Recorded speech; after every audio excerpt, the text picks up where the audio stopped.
Welcome to TOCHI Stories. Please don't forget to like, subscribe, and turn on post notification because it will mean the whole world to me. Now let's get right into the story. Brace yourself. The hallway smelled like fresh polish and stale coffee. Chuka clutched a file folder under his arm as he climbed the steps to the executive floor of Zeal Corp's regional office. His khaki shirt, slightly wrinkled from overtime, clung to his back as he moved with weary determination. The office buzzed with gossip and ambition, but Chuka wasn't there for either, just numbers and reports. As he passed the glass-walled conference room, a wave of low laughter trickled into the corridor. Familiar. Too familiar. It pulled him like a whisper. With slow steps, he turned toward his boss's private office, door ajar, blinds not fully closed. What he saw didn't make sense at first. There she was, Ifeanyi, his wife, the woman who once massaged his aching feet after evening training sessions, sitting comfortably on the edge of Dominic's desk, arms draped over his shoulders. They were laughing, whispering. Her hand rested intimately on Dominic's chest. Chuka froze, the folder slipping slightly from his grip. Every sound in the hallway seemed to vanish. Only her giggle echoed in his ears like a knife dragged across tile. She saw him first. Her laughter died into a flat smirk. She didn't panic, didn't apologize. Instead, she slowly got off the desk, adjusted her blouse, and walked toward Chuka with the casual arrogance of a woman who had already made her decision. "Oh," she said, eyes scanning his worn-out shoes, "you're still here?" Her voice wasn't angry or embarrassed. It was dripping with pity. "Chuka, please. You've been stuck in the same spot for years. Dominic, he sees the future. You're still dragging the past." Dominic remained at the desk, sipping from his branded mug, clearly unbothered. "Let's not make this dramatic," she continued. "I'm leaving. With our son. You can't offer him the kind of life Dominic can. He's going to be made head of the company soon. And you're still handing in delivery reports." Her words weren't meant to hurt. They were meant to crush. She was walking away, and she needed him to feel unworthy as she left. And she succeeded. Because Chuka didn't move, didn't speak. He just stood there, watching the woman who once called him a king walk into the arms of a man who treated him like a cleaner. He left the file on the table. The documents inside no longer mattered. His hands dropped to his side as he turned and walked out of the office. No fight, no argument, no plea. There was a time he would have begged. A time he would have asked her why, tried to convince her that the dreams he carried were still alive. But not today. Not after everything he had seen. His steps down the staircase were slow, each one echoing with memories. Her voice haunted him, not because of what she said, but because deep down he believed it too, that maybe he was just a man who had failed to live up to promise. As the elevator doors shut, he caught his reflection in the steel. The man staring back wasn't broken. He wasn't bitter. He was just tired. And at that very moment, in that silence between hope and heartbreak, a memory pulled him back, to a dusty field, to angry voices, to a name he once carried with pride before it was buried. Long before the worn shoes, long before Zeal Corp and Betrayal, there was Obialo Mansion, a kingdom in Enugu where power echoed in every hallway and expectations weighed heavier than gold. Chuka was born into the royal lineage of Chief Bernard Obialo, a man whose rise from street trading to international conglomerate CEO was legendary across Nigeria's business elite. The Obialo name opened doors, signed deals, and made enemies tremble. With estates across states, oil interests, real estate holdings, and private schools bearing his name, Chief Obialo was not just a man, he was a brand. His wife, Lady Ngozi, was the gentle balance to his ruthless ambition. She hosted charity galas, prayed loudly each morning, and tried to keep her children tethered to humility. Their 3 older children, Kayamaka, the no-nonsense doctor, Yichechi, the courtroom lioness, and Alisa, a UN consultant, were everything their father wanted. Then came Chuka. Chuka was the baby of the family, the one with a crooked smile and dusty football boots. From the start, he was different. While his siblings spent weekends in coding clubs or writing essays for Harvard Prep, Chuka was barefoot in the yard, kicking oranges, scoring goals against Gates, and running from cooks whose pots he dented with missed shots. His father scolded. His sisters rolled their eyes. His mother? She simply wiped his sweat and made sure his feet were soaked in hot water at night. Teachers reported poor grades. Principals called home. He's brilliant, they'd say, but distracted, always running to the field. Chief Obilo's patience waned. You carry my name and you want to be a footballer, he spat one day during dinner. Your friends want boardrooms, you want stadiums. You disgrace me. Chuka, only 16 then, had clenched his fists. I want to do something I love, he whispered. His father replied, You'll love being poor. That night, his mother crept into his room, sat on the edge of the bed, and rubbed his hair like she did when he was 5. Your father is harsh because he's afraid, she said softly. He built this with his hands. He doesn't understand dreams that don't look like profit margins. Chuka didn't answer. He stared at his football boots by the door, muddy, cracked, but his treasure. Do you believe in me, Mama? He asked. She kissed his forehead. I believe in your heart. But this house, it may not. The mansion was grand, yes, but cold. His siblings grew into it. Chuka shrank. He often wondered if he had been born into the wrong family. But he loved them, even when his father looked through him like a failed investment. And in the silence of his room, ball by his side, Chuka made a vow. I'll succeed without their name. University life was supposed to be a turning point, a place to blend dreams with discipline. But for Chuka, it was just another stage where football pulled harder than lectures ever could. He enrolled at the prestigious Eastern State University under his father's heavy pressure, majoring in economics like a dutiful son. But his heart never sat in class. It danced on fields, chased goals, and beat faster at the sound of whistles. He joined the university team under a pseudonym, Dalu C. to avoid scandal. Every evening after lectures, while classmates filled libraries, Chuka disappeared to the training grounds. There, his legs did what books could never inspire. He was magic on the pitch, fast, agile, strategic. Local commentators began calling him the next JJ. Scouts began to whisper. Journalists took notes. He had something raw, something destined. But dreams come at a cost, and the cost was mounting. Missed tests, dropped assignments, sleepless nights trying to catch up after matches. His professors grew tired, his father furious. Every missed call from Chief Obilo came with thunder. Do you want to be a roadside entertainer? Or my son, he'd scream.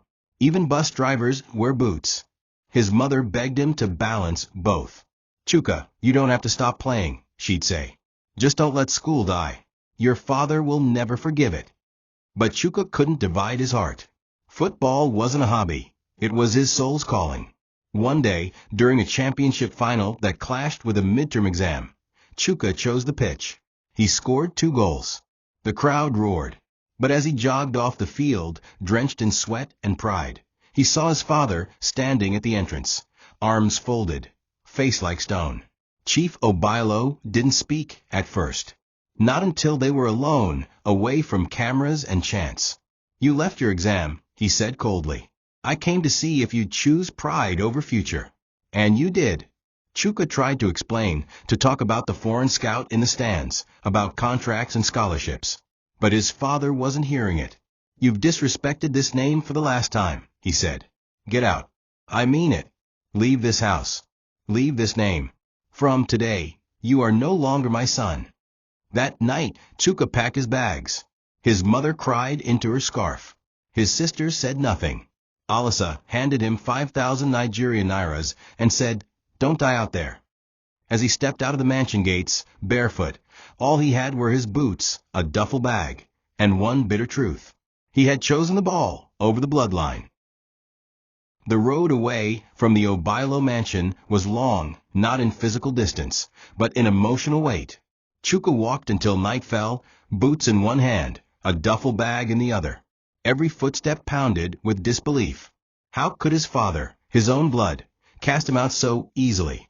No farewell, no soft warning, no plan, just those thunderous words. You are no longer my son.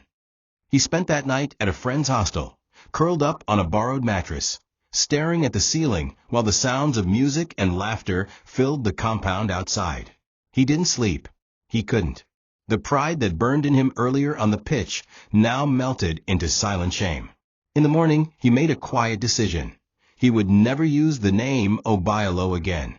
He'd become Chukadalu, stripping the family title like a coat that no longer fit.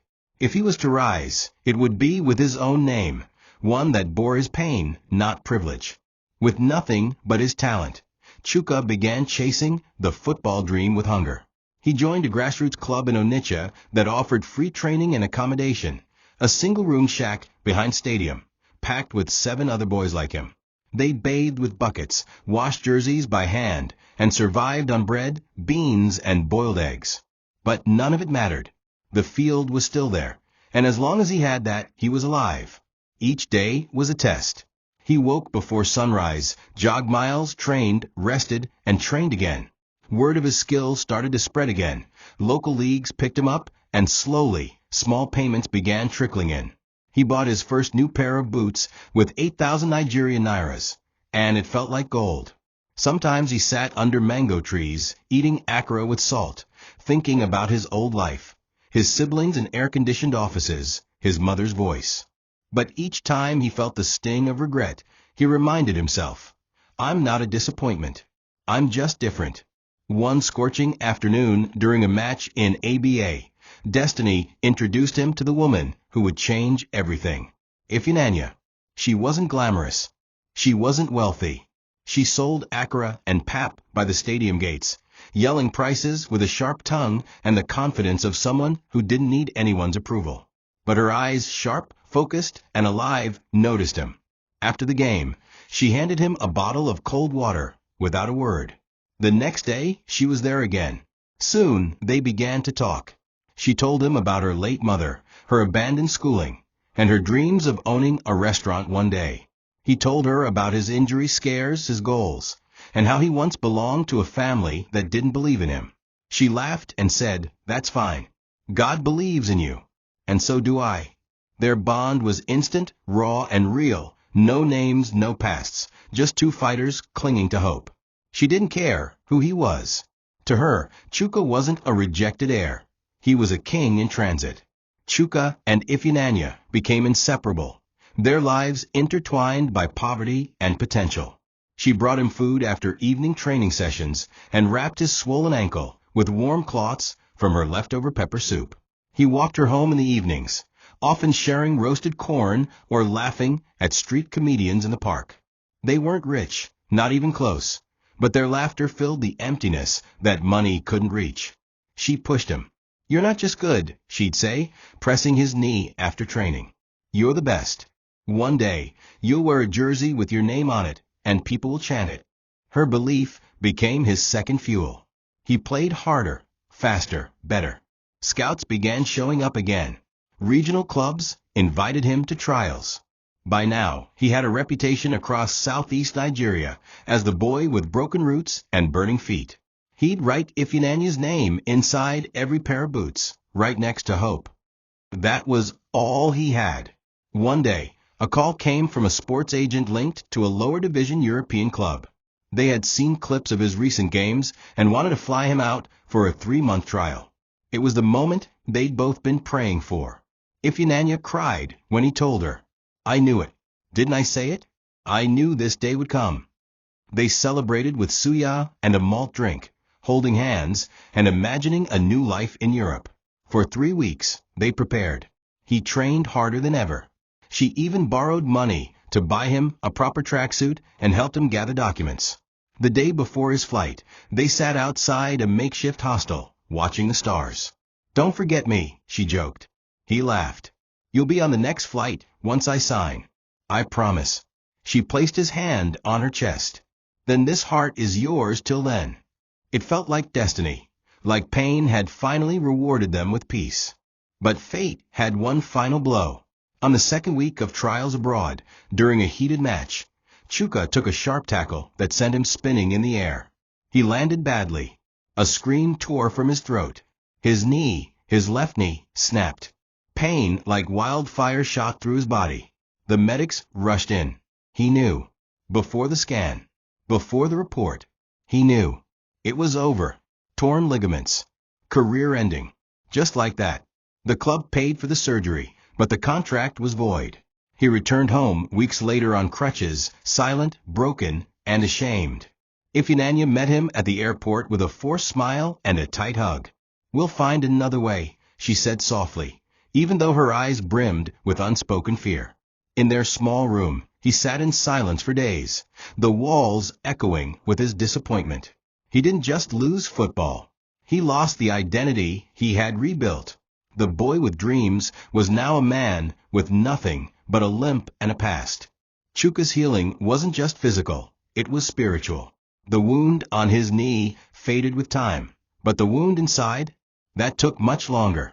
Ifeanyi stood by him during the worst of it, but even her warm presence couldn't stop the storm that raged in his soul. For the first time in his life, Chuka didn't know who he was. If he wasn't a footballer, what was he? He began questioning everything. His choices, his vow to reject his father's name, even the idea of destiny. He tried to stay useful, helping Ifeanyi fry plantains at her roadside stall, carrying bags for older customers, and limping through odd construction jobs. But each night, as he lay beside her, he felt a gulf growing between them, a space where ambition once lived, now hollowed out by fear. He couldn't talk about it, not yet. How do you tell the woman who bet everything on you that the game is over? One night, after breaking down in private, he made a quiet decision. He would rise again, but differently. Football had failed him, not because he wasn't good enough, but because life had other plans. So, he enrolled secretly in a part-time business program at a polytechnic. He didn't tell Ifeanyi at first. He didn't want to raise her hopes until he was sure he could finish. During the day, he worked as a dispatch assistant for a logistics firm called Zeal Corp, one of many under a vast corporate chain.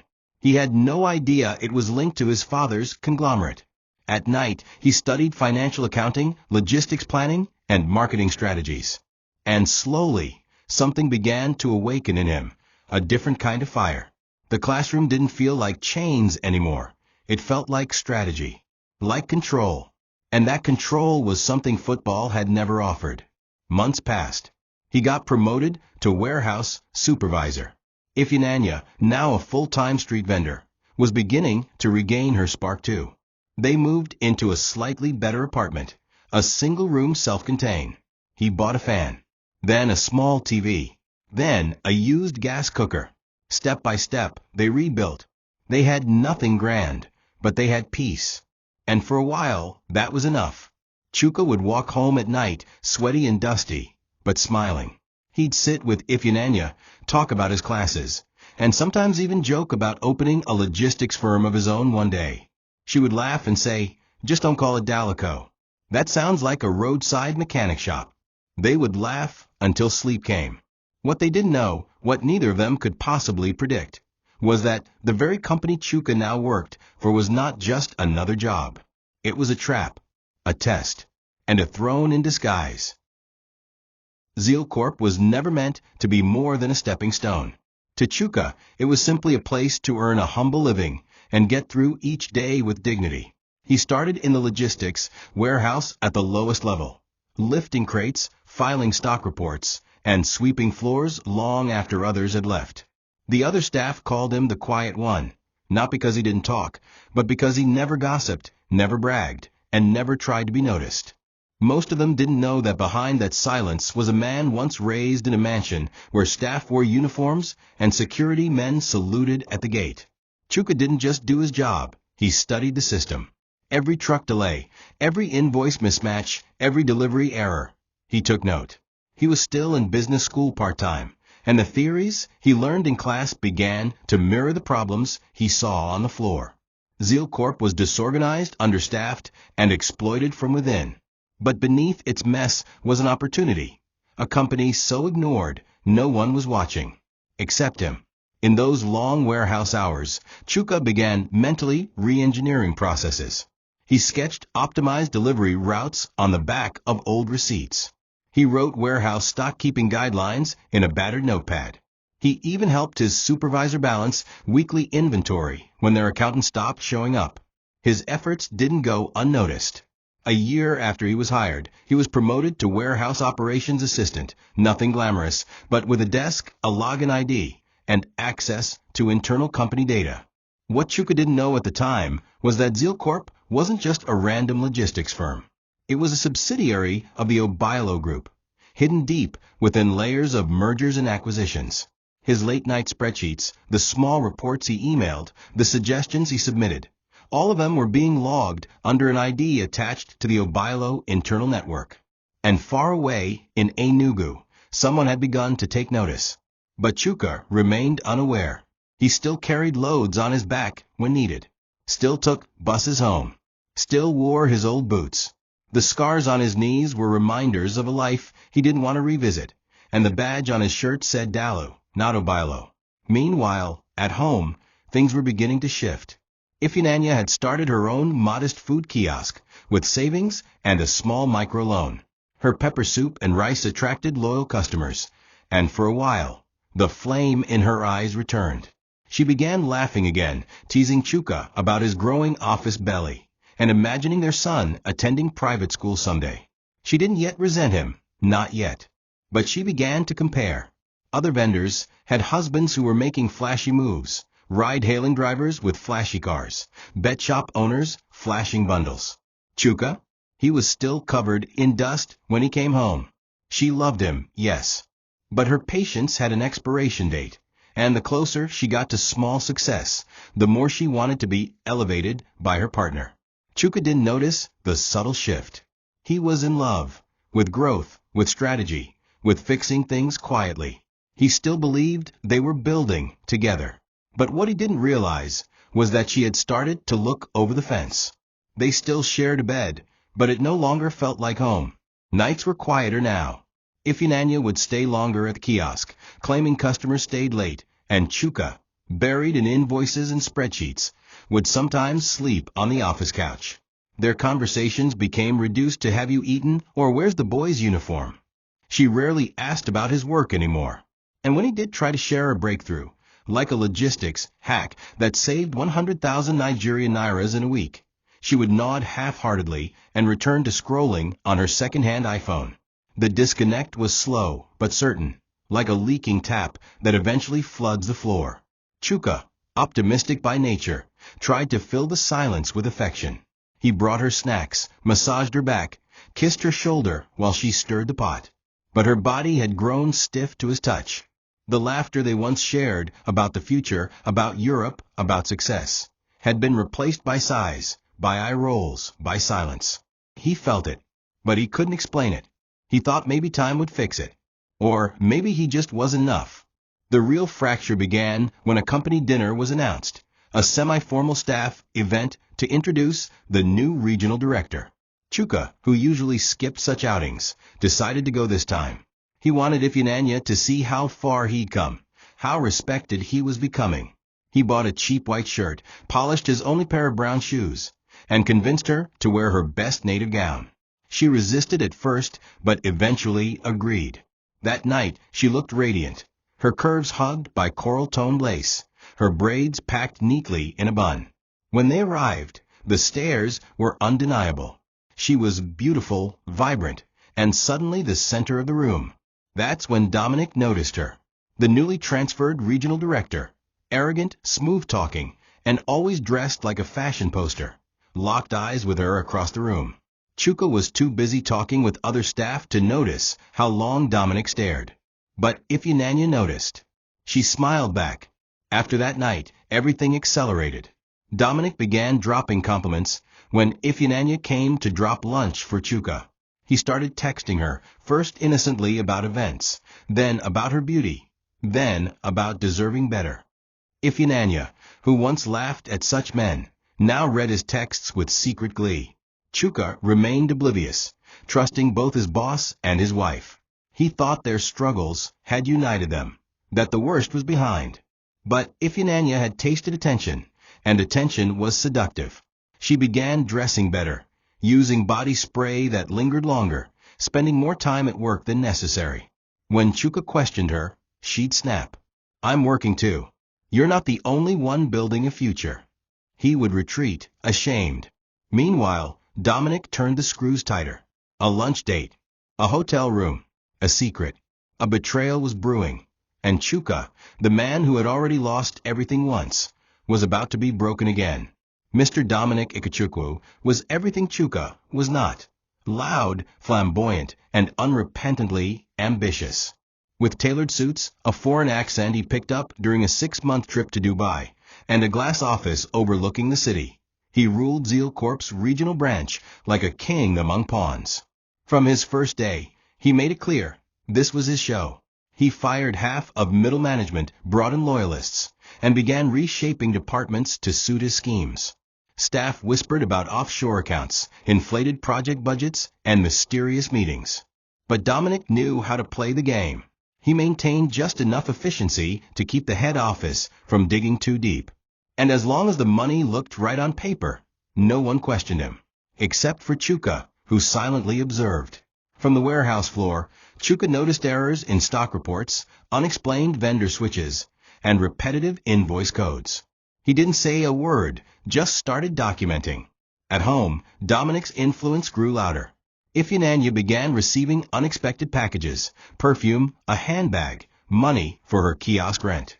She told Chuka it was a customer being generous. He believed her. Until one afternoon, he returned home early from work and found her phone unlocked, a chat still open. The messages weren't subtle. You deserve more than a dreamer. Let me take care of you. Tonight. Same place. His blood ran cold. His fingers shook. But instead of confronting her, he locked the screen and walked into the bathroom. He stared at the cracked mirror and asked himself, am I becoming my father? He didn't yell, didn't rage. Instead, he cleaned up, walked out, and kissed his son on the forehead. That night, he couldn't sleep. Because he knew it was happening again. He was being abandoned, not because he was unworthy, but because his journey was slower. In the days that followed, Ifyananya became more distant. Her tone sharpened, her gaze cold. When she finally packed a bag and walked out, she didn't cry. She left a note. You're a good man, Chuka. But good men don't feed dreams. I need more than your promises. She took their son and disappeared into Dominic's world of luxury and lies. Chuka stood in the now empty room, the fan spinning above, her perfume still lingering. He sat on the bed, blank. No tears. No screams, just silence. But beneath that silence, something stirred, not grief, clarity. He looked at the walls he had painted with his bare hands. The floor he mopped every morning. The ceiling that watched him rebuild. And he whispered, you think I'm done. But I've only just started. Because for the first time in years, Chuka realized he was not the boy his father disowned anymore. He was a man. And kings rise slowly. But when they do, they never fall again. The room was unusually quiet that evening. Chuka returned home late from the warehouse, arms aching from supervising a chaotic delivery order that Dominic had rushed through without proper planning. The food pot on the stove was untouched. The slippers by the door, hers, were gone. He called out softly, Ifyananya, but silence greeted him. Then his eyes landed on the envelope on the bed. The handwriting was hers, neat, deliberate, final. He picked it up, sat down, and read each word slowly, as if by slowing down he could stop time from unraveling. You're a good man, Chuka, but I can't suffer forever. I thought we would rise together. I really did. But now, I need more than dreams. I need action. Dominic can give me that. She had taken Obinna, their son, and gone. No address. No promise to return. No apology. Chuka held the letter against his chest as he stared at the pale ceiling. It was strange how pain didn't always roar. Sometimes it whispered, quiet and cold, like betrayal creeping beneath your skin. His body remained still, but inside, his heart crumbled. How did they get here? How did the woman who once kissed his bruises and cheered from behind smoky food stalls become the same woman who left with his boss? The betrayal wasn't just about love. It was about loyalty, about belief, about everything they promised to build. And now she was gone, with the child he had prayed for, the family he thought was unshakable, the only anchor that kept his nights from falling into despair. But even in that moment of abandonment, he didn't break. He stood, gathered her remaining clothes into a nylon bag, and placed them by the door. Then he cleaned the room, every corner, every stain, as if purging the pain from the walls. That night, Chuka didn't sleep. He sat at the window, watching the flickering street light across the road. He thought about his father, how he must have felt the day he cast his son out. Maybe now, for the first time, he understood the pain behind disappointment. But unlike his father, Chuka wasn't going to give up on himself. He looked at the ceiling and whispered, "You left me at the bottom, so you'll never say I used you to rise." At dawn, he shaved, ironed his shirt, and went to work. No one could tell he had lost his family overnight. But something had shifted in his eyes. The softness had gone, replaced by something sharper, determined, strategic, focused. Chuka had nothing left to lose. And men who have nothing to lose are the most dangerous men alive. Zeal Corp was collapsing, quietly, insidiously. At first, it was small things. Delivery trucks breaking down without replacements, vendors complaining about unpaid invoices, junior staff whispering about salary delays. But Chuka, with his trained eye and quiet habits, began to connect the dots. Dominic's rise wasn't a climb, it was a heist in progress. The warehouse stock was being diverted. Phantom invoices were being signed. Staff were being reshuffled to silence whistleblowers. The company that had once been disorganized but honest was now rotting from the top, its resources bleeding into private pockets. Chuka watched carefully, documenting everything, screenshots, signatures, security footage, and emails. He didn't act yet, not because he was afraid, but because he understood now what power in silence looked like.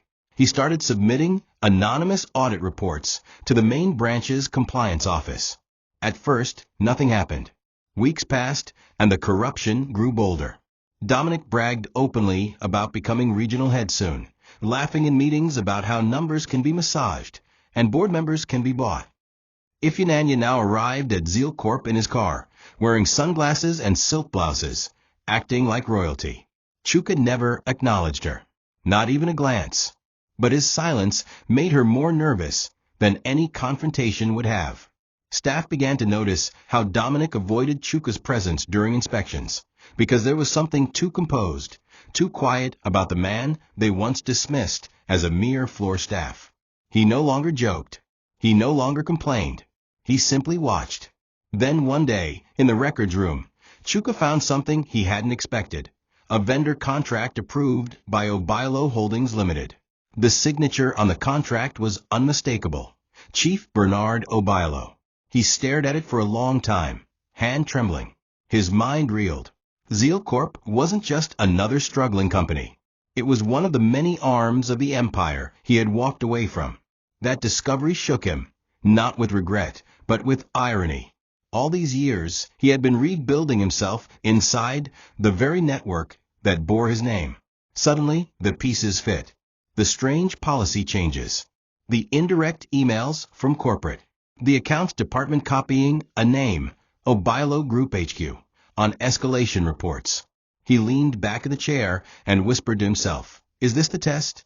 Maybe, just maybe, someone was watching. That weekend, without calling ahead, Chuka made the journey to Enugu. He didn't know what he would find: mockery, rejection, a closed gate. He wore his simplest shirt and carried nothing but a notepad and a letter he never got to send years ago. The Obailo estate still stood tall, untouched by time, surrounded by high hedges and uniformed guards. As he stood at the gate, memories flooded back. His mother's gentle voice, his father's stern glares, the slap of footballs against marble walls. One of the guards, an elderly man named Naji, stared at him closely. "Dalu," the man whispered. "Is that you?" Chuka nodded slowly. "Yes, sir. But I need to see him." Naji didn't argue.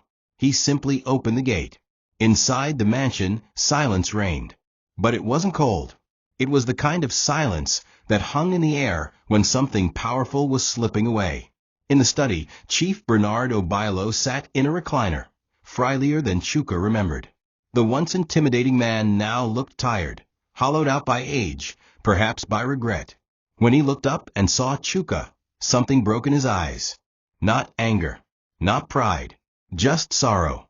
He didn't speak at first, just reached out a trembling hand. Chuka took it, and for a moment, no words were needed. Then the old man whispered, "I tried to find you." Chuka blinked. "You threw me out." Chief Obialo nodded slowly. "Yes, but I looked for you. I sent people. But you had changed your name." Silence. Then he added, "I thought I was right. That business could not be born from dreams. But none of your siblings, they're brilliant, but not builders. You were the only one with fire. I see it now. Too late maybe, but I see it." Chuka swallowed hard. He had waited years for these words, and now they felt heavy. They talked for hours. About Zeal Corp. About Dominic. About Ifeanyi. Chief Obialo listened, really listened, and nodded with tired eyes. "I put Zeal Corp under a veil," he said, "to see who would rise to fix it. I never expected it to be you.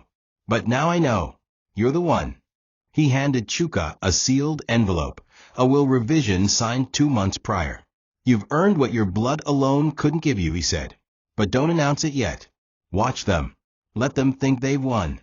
Chuka left the estate that evening with new weight on his shoulders. The empire that once rejected him was now asking him to rise. And he wasn't afraid. Not anymore. The prodigal son had returned, not in shame, but in silence. And the throne was now watching him. Chuka returned to the Zeal Corp branch like a man reborn, but he wore no crown, spoke no grand words, and demanded no respect. Instead, he resumed work at the same desk, answered to the same supervisors, and walked past Dominic like a ghost in the hallway. The difference now was within. He no longer saw the warehouse as just a stepping stone, but a battlefield with traps, traitors, and buried secrets. With every clipboard he touched, every email he read, he carried the knowledge of who he was, and who Dominic was trying to become. He recalled his father's words, "Let them think they've won." That single instruction became his armor. He observed everything. The staff Dominic had replaced with loyalists, the luxury cars he rotated, the hush-hush construction site paid for through company channels. Chuka documented all of it. And as he did, he realized something chilling. This wasn't just mismanagement. It was a silent takeover. Chuka began acting like an invisible wall. At first, his co-workers wondered why he was suddenly so focused, why he'd disappear into the file room for hours, or why he now attended meetings he wasn't required to. He began liaising directly with vendors under the guise of clarifying dispatch errors, but he was gathering information. Every inflated invoice, every mismatched vendor code, and every missing signature. He compiled them. Meanwhile, his siblings, scattered across different professions, were completely unaware of the crumbling core beneath the Obialo empire. His sister Uchechi was in Abuja fighting a legal reform bill. Alisa was overseas on a UN peacekeeping panel, and Kayamaka had recently received a national award for her surgical research. None of them knew Zeal Corp even existed, let alone how close it was to falling into the hands of vultures. And it was in that knowledge that Chuka realized the truth. He was the only one who could save it. At night, Chuka sat in the single-room apartment he once shared with Ifeanyi and whispered his next moves to the ceiling, planning like a general before war. He created a fake email address under an anonymous whistleblower name and began forwarding evidence to the Obialo Holdings internal audit team. At first, nothing changed. But after the 3rd week, there were signs. Memos started circulating from headquarters about random audits, and Dominic's temper began to unravel in small ways, slamming doors, shouting at junior staff, extending work hours without notice. Chuka watched, silent as ever. The cracks were showing, but he still hadn't struck. Because he wanted more than revenge, he wanted a collapse so complete that the echo would cleanse every rotten corner of the company. And he knew that day was coming soon. Until then, he kept walking with his head down and his eyes wide open. The man they thought was beneath them was now the only one above their every move. Dominic had grown arrogant. So arrogant he didn't see the subtle changes around him. He still strutted through the Zeal Corp offices in his glossy loafers and designer belts, hosting private meetings, feeding staff lies about his pending promotion. He spoke often about a boardroom reshuffle that would crown him as regional CEO. What he didn't realize was that those very boardrooms he thought he owned were slowly being repopulated with eyes he couldn't see, loyalists planted by Chuka's father before his passing. Unknown to Dominic, Chief Bernard had already begun restructuring before his health failed. But without Chuka, there had been no one to activate the fail-safes. Until now. With Chuka quietly feeding the audit team names, accounts, and timesheets, the old man's insurance policy was now alive. Still, Dominic, intoxicated by greed and the blind support of Ifeanyi, continued his plunder, unaware the floor beneath him was cracking with every confident step. Ifeanyi, meanwhile, had become the queen of the office, self-appointed, draped in flowing gowns and laced wigs. She walked into meetings without clearance and sat at Dominic's side like a co-director. Many junior staff whispered that she was being groomed to be Madam CEO. She smiled at every whisper and wore her illusion proudly. She had even begun mocking Chuka openly in staff lounges, calling him the failed dreamer, the delivery boy who thought he could change the world, and once laughing as she told a colleague, "Can you believe I once thought he'd make it with football?" But what struck Chuka most wasn't her betrayal. It was her comfort in it. She had found a new identity in Dominic's shadow and believed it was solid ground. She didn't see that the man she was clinging to was already on borrowed time. Chuka didn't respond to her provocations. He simply smiled, nodded, and walked on, because the victory he planned didn't need noise. It needed timing. Then came the board memo, an invitation to a special meeting scheduled in 2 weeks. It was to be held at the Obailo Towers in Lagos, and would involve key shareholders, legal trustees, and a select group of Zeal Corp management. Dominic received the news with fanfare. He called Ifeanyi into his office, popped a bottle of champagne, and said, "This is it. By next month, we'll be running this empire." Ifeanyi jumped into his arms, squealing. They planned a celebration dinner. They ordered custom outfits. She even told a stylist, "Make me look like the next First Lady of Zeal Corp."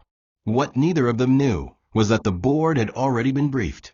The will had already been read, and the man they both laughed at, the one she left in a one-room apartment, the one he mocked as a mere errand boy, was already in Lagos, reviewing final documents for the public announcement. The hunter had become the heir, and the trap was ready to snap shut. The Obailo Towers stood like a monument of legacy in the heart of Lagos, glass, marble, and power etched into every floor. On the day of the meeting, the top floor was cleared for the event. Black SUVs lined the entrance.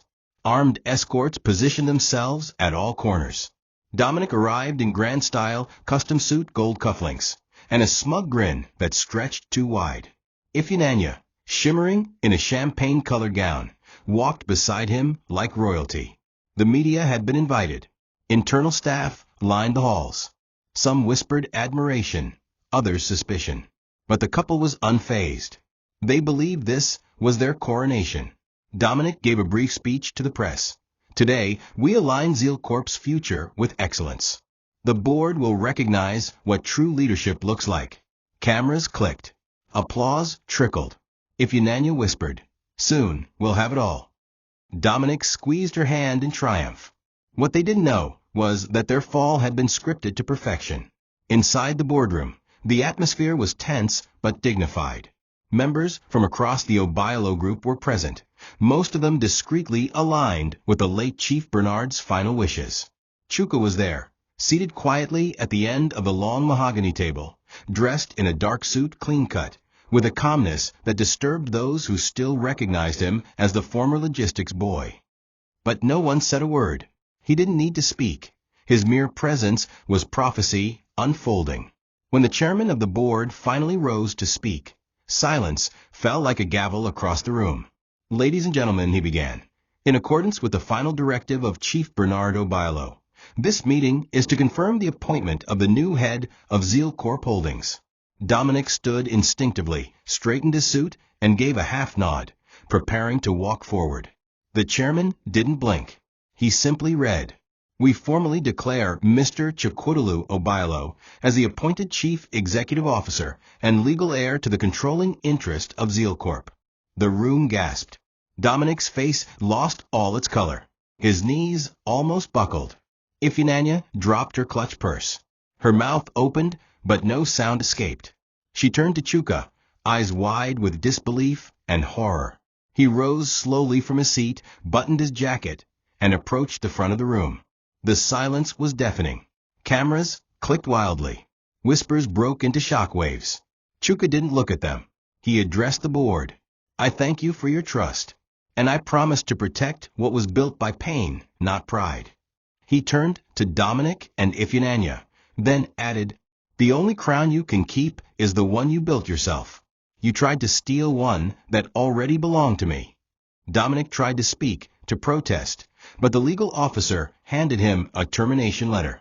Ifeanyi, now trembling, reached out toward Chuka, whispering, I didn't know. I swear I didn't know. Chuka looked at her, long and hard, then said quietly, that's the problem. You never even tried to. The news spread through Zeal Corp like wildfire. From the warehouse to the reception desk, from the HR office to the top-floor glass suites, whispers became gasps, and gasps became stunned silence. Did you hear? One cleaner whispered to another. Chuka, he's the heir. Staff members who had once mocked him, ignored him, or delegated menial work to him now stared in awe or shame. Some apologized with their eyes. Others avoided him entirely. Chuka walked the halls that morning not like a man seeking revenge, but like a king reclaiming land stolen in his absence. He shook hands politely, smiled at guards who once didn't open the gate for him, and stopped by the warehouse to greet workers who stood up nervously when they saw him. You're still my people, he said simply. We build this company together. His humility made them respect him even more. It wasn't his money that stunned them. It was the quiet power he had always carried beneath his silence. Dominic, on the other hand, was unraveling behind closed doors. After being handed the termination letter, he refused to leave the boardroom. His voice, once booming and cocky, now cracked in desperation as he argued with legal counsel. This must be a setup. That boy, that delivery staff, he's a fraud. But the documents were sealed. The board had voted unanimously. His name had been removed from every system before the clock struck noon. Security was already briefed. Dominic's office had been locked, his privileges revoked. Outside, his car was being towed off company property. The very empire he thought he was seizing had evicted him like a trespasser. And standing at the heart of it was the one man he had laughed at, stolen from, and humiliated. Chuka, no longer the forgotten worker in the shadows, but the rightful head of the house he helped build silently. The irony wasn't lost on those watching. Dominic didn't lose to a rival. He lost to his own blindness. Ifeanyi was worse. The moment the announcement was made, something inside her shattered. At first, she didn't believe it. She stared at Chuka across the room, hoping it was a prank gone too far. But the applause, the cameras, the speech, none of it faded. It was real. She had betrayed a man who turned out to be the very power she had tried to climb toward. The man she mocked, starved of affection, and left for better, had been better all along.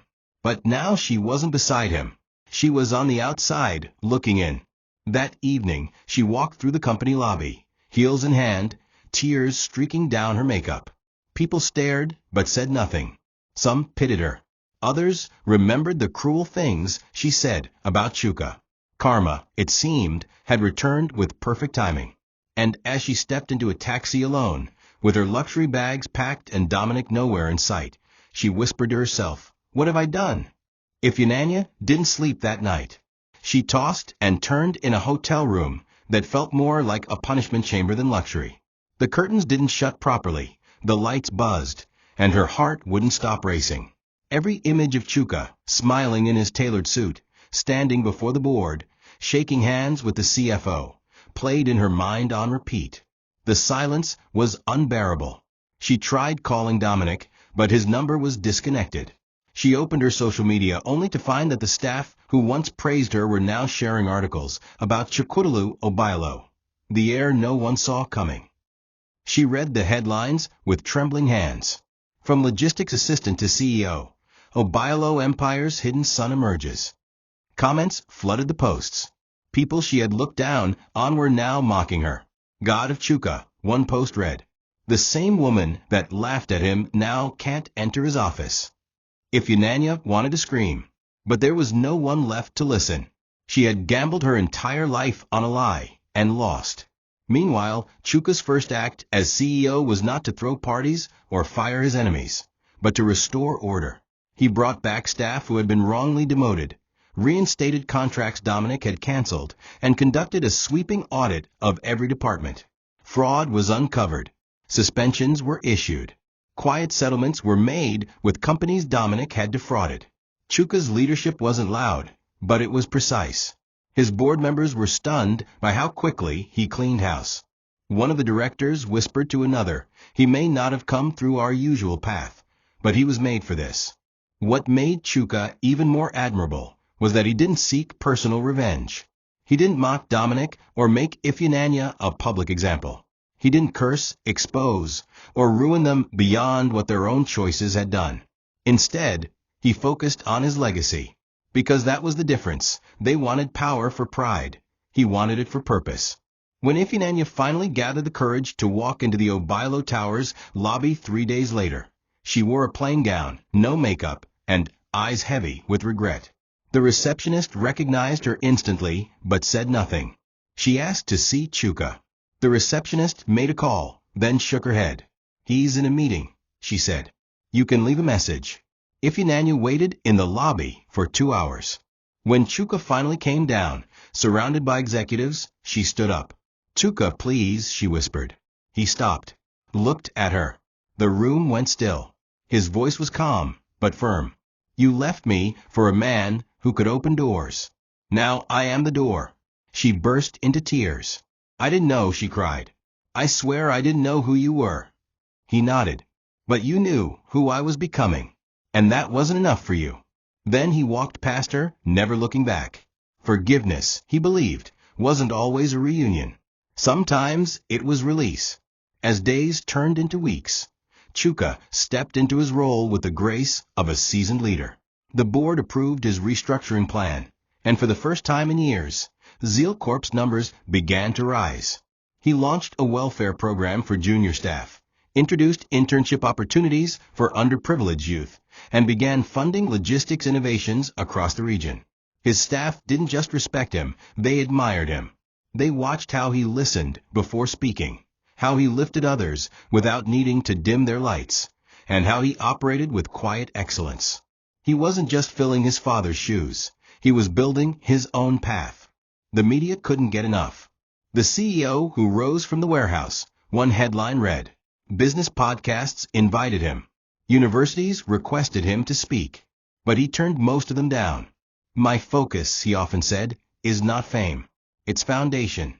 Ifeanyi, on the other hand, began to fade from the corporate world like a name scribbled in dust. Dominic had fled the country to avoid arrest.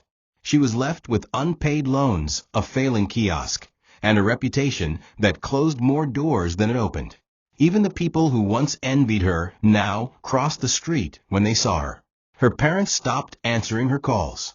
The same hands that once held champagne glasses now held wet laundry at a laundromat she managed part-time.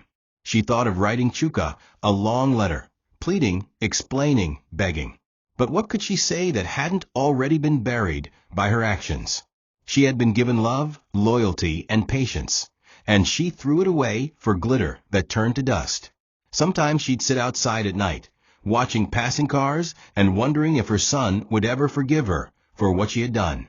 Chuka eventually filed for full custody of Obina.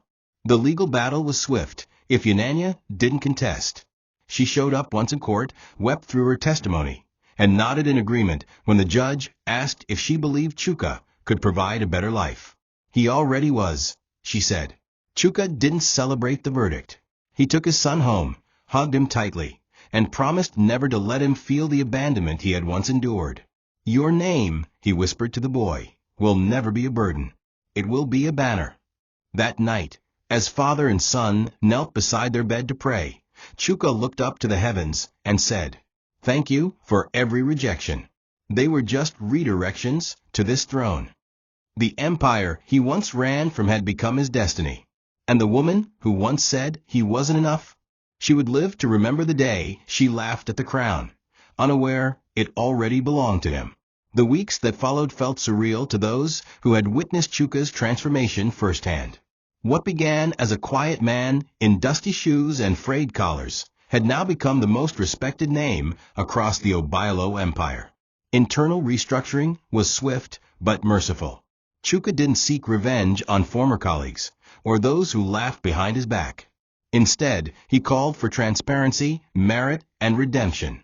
Some of the very junior staff who had once ignored him in the warehouse were now rising in new managerial roles, selected not for loyalty, but for integrity.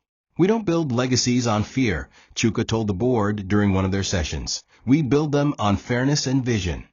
Zeal Corp, once on the brink of collapse, was now reporting record efficiency across operations. Business journals celebrated his leadership style. Former executives were left stunned. "He didn't just inherit the throne," one board member said. "He rebuilt it." Ifunanya's story traveled a different road. With Dominic gone and no network left to lean on, she wandered between cheap rentals and part-time jobs, each one chipping away at the illusion she once lived in. Her friends disappeared, ashamed to be associated with the scandal. Even her family, who once paraded her pictures in wrappers and blouses for village gossip, now spoke of her only in whispers. The laundromat she managed offered barely enough for food. Each night, she curled up on a small mattress in the back room, haunted not just by what she lost, but by who she gave it up for. Her son was gone. Her marriage was over. And the man she betrayed now wore the crown she once disrespected. Every newspaper, every online article, every billboard with Chuka's face was a dagger. She couldn't escape his name. The very name she mocked was now the name on everyone's lips. One quiet evening, unable to carry the shame anymore, she wrote him a letter. No begging, no pleas, just honesty. "I lost you long before you wore the suit. I lost you when I stopped believing in what made you special. I see that now. And I hope one day our son will forgive me for turning my back on the man who never turned his back on us." She didn't expect a reply, and none came. But she felt lighter sending it. Meanwhile, Chuka placed the letter in a drawer he rarely opened. It was not bitterness that made him remain silent. It was resolve. Some losses weren't meant to be mourned. They were lessons, carved into the soul to prepare it for greater victories. He had once been the man she left behind. Now, he was the man everyone else was trying to catch up to. And that was enough. On a warm Sunday morning, as golden light filtered through the glass of the Obailo mansion, Chuka stood before his father's grave for the second time in his life, this time not as a boy seeking answers, but as a man standing on fulfilled destiny. Dressed in a dark native attire stitched with gold embroidery, his son stood beside him in a miniature version of the same outfit. Obinna held his father's hand tightly, unaware of the full weight of the moment. Chuka placed flowers on the grave, took a deep breath, and spoke in a calm, unwavering voice. "You were wrong about my path, but right about my strength. I forgive you not because you apologized, but because you taught me something greater than approval. You taught me to fight, to endure, and to rise." The wind rustled softly through the garden trees, and for a moment, everything was still, peaceful, complete. Later that day, as Chuka walked into the headquarters of Obailo Holdings, this time through the front entrance lined with guards, journalists, and applause, he paused to take it all in. Portraits of past CEOs lined the grand hallway, each one carrying weight and memory. His would soon join them, but not because of blood alone, because of merit, because of what he built when no one was watching.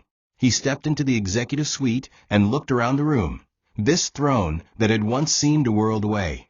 Then he turned to his son and smiled. "What do you see, Obinna?" The boy looked around and whispered, "Everything." Chuka nodded. "One day, you'll understand what it took to get here, and you'll never let anyone tell you who you can't become."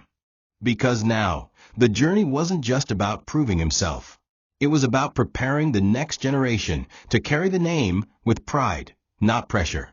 That evening, as the sun dipped below the Lego skyline, casting a golden glow across the city, Chuka stood on the rooftop of Obailo Towers, alone for a moment, breathing in the silence. He remembered the football field, the night his father disowned him, the pain of injury, the betrayal, the hunger, the rejection, the lies. And now, standing in the very empire that once rejected him, he smiled, not out of arrogance, but out of peace.